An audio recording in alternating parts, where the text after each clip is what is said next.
नमन्ताय कारणत्रय Hathaway निवेदयामि चत्मानतं गति परमेश्वर पार्वती परमा विद्या ब्रह्म विद्या स्वरूपिण विश्लेषण जंतुना नत्र संदेह कारण ओम नमः शिवाय। शीतल षष्ठी आज आम ये खटुहाता ग्राम बांछेश्वर महादेवंकर अति सुंदर मनोरम परिवेश रे अनुष्ठित होउची। दीर्घ 8 वर्ष होता ए वर्ष मध्य द्वितीय वर्ष होउची। ये मंदिर एक वार्षिक उत्सव समुदाय ग्रामवासी एथिरे सबु प्रकार तन मन धन देगिरी सेवा परायणता रखिकी सहयोग करुछंती एवं आर वर्ष मध्य विगत वर्ष मध्य मु एवं मोर सहयोगी आसिक अनुष्ठान को सुचारू रूपे परिचालित करूँ। यही वर्ष मध्य आम आसिलु प्रथमे आमर सकाल समय ताट निमंत्रण तो सहित सत्यवाक्य संकल्प कन्या पक्ष बर पक्ष दुई जन रही तार संकल्प होती।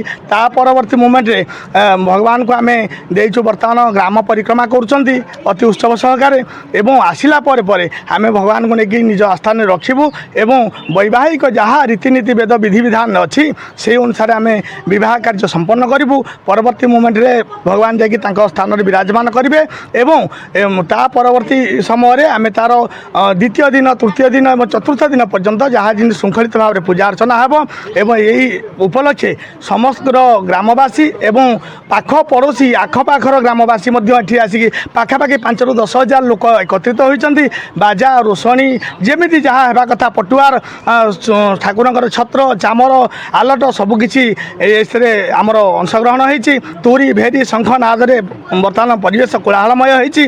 तर सहित पूजा सरीगला प्रसाद सेवन व्यवस्था होती। सब लोक मैंने प्रसाद सेवन करेंगे जेहेतु बर्तमान ग्रीष्म समय प्रबल खरा रोचे तेणु प्रत्येक लोक आमर एठारे जलछत्र व्यवस्था कराई दही पानी व्यवस्था कराई संपूर्ण कराई। अनुष्ठान बहुत अति सुंदर अनुष्ठान। यार सभापति यार सेक्रेटरी संपादक यार कोषाध्यक्ष ए ग्रामवासी एवं समस्त मंदिर जेते माने रही सहयोग जो मैंने कर सदस्य मैंने भगवान बांछेश्वर महादेव समस्त कृपा करूँ। विश्वर कल्याण हो अनुष्ठान चिरंजीवी हो एति मु कामना करुँच। ओम नमः शिवाय ओम बांछेश्वराय महादेवाय।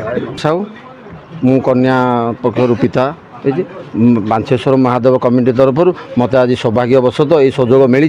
ये सुजोग आज बहुत खुशी और ग्रामवासी आशीर्वाद मु सबुदिन बांछेश्वर गोटे कृतज्ञ प्रणाम करुँची। मोर मंगल हो ग्रामवासी मंगल हो एवं आमर सरपंच बाबू यही सब सहयोग बहुत भी सहयोग कर ग्रामवासी कमिटी समस्त को मोर धन्यवाद। बांछेश्वर समस्त मंगल करंतु।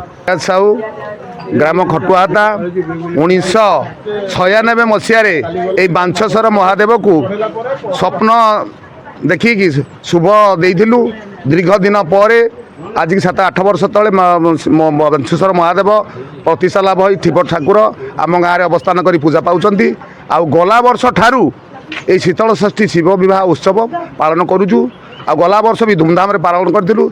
ए वर्ष धूमधाम गाँ वाला समस्त सहयोग संपूर्ण नीतिकांति ए शिव विवाह उत्सव पालन करा जाउजी। आ ग्रामवासी माने आनंद रे आबाल वृद्ध वनिता समस्ते एक स्वर रे हरिबोल हलहली दे शोभा यात्रा परिक्रमा करुँच ये उत्सवटी पालन करुँच। आउ आम पाख पड़ोशी ग्रामवासी मानकटू आम 100 भक्त सब गुरुजन मान को निमंत्रण करूँ। पाखापाखि 80 जन खंडे प्रेजेंट अच्छा। आमर प्रसाद सेवन होती। प्रसाद सेवन कर सारापर आमर अपराह्न शिव विवाह उत्सव पालन करा आउ समस्ते आनंद शिव उत्सव देखी उत्सव को समापन करूँ। आमर ग्राम माता पार्वती एवं शिव ठाकुर शीतल षष्ठी यात्राटी बहुत धूमधाम सब वर्ष पालित होउची एवं आमर संकीर्तन आ बाड़ी खेल सब विभिन्न प्रकार बाजा प्रोसेसन होउची गाँव रे चली बहुत खुशी लगुच। बांछेश्वर महादेवंकर ये जो शीतल षष्ठी होउची आमे बहुत धूमधाम ग्रामवासी माने उत्साहितर सहित पालन करूँ। मु सरपंच अलाब्रिंग कामाख्यानगर ब्लॉक अलाब्रिंग ग्राम पंचायत आज आमर खटुआता ग्राम शीतल षष्ठी उपलक्षे शिव पार्वती विवाह कार्यक्रम आज धूमधाम से गाँव में पालन हो। ये प्रति 8 वर्ष भी होता ए वर्ष भी जो धूमधाम से पालन करा विभिन्न सांस्कृतिक काम जो सांस्कृतिक कार्यक्रम सहित संकीर्तन मंडली सहित शिव पार्वती शोभा यात्रा पूरा ग्राम चली। सहित ये गोटे भल अनुष्ठान तरफ आमर बांछेश्वर बाबा कमिटी तरफ ये कार्यक्रम चलुची। गाँव सहयोग सबू गाँव प्रत्येक ସାଇ କୋଣ ଅନୁକୂଳ ଗାଁର ସମସ୍ତଙ୍କର ସହଯୋଗରେ ଏହି କାର୍ଯ୍ୟକ୍ରମ ଚାଲୁଛି।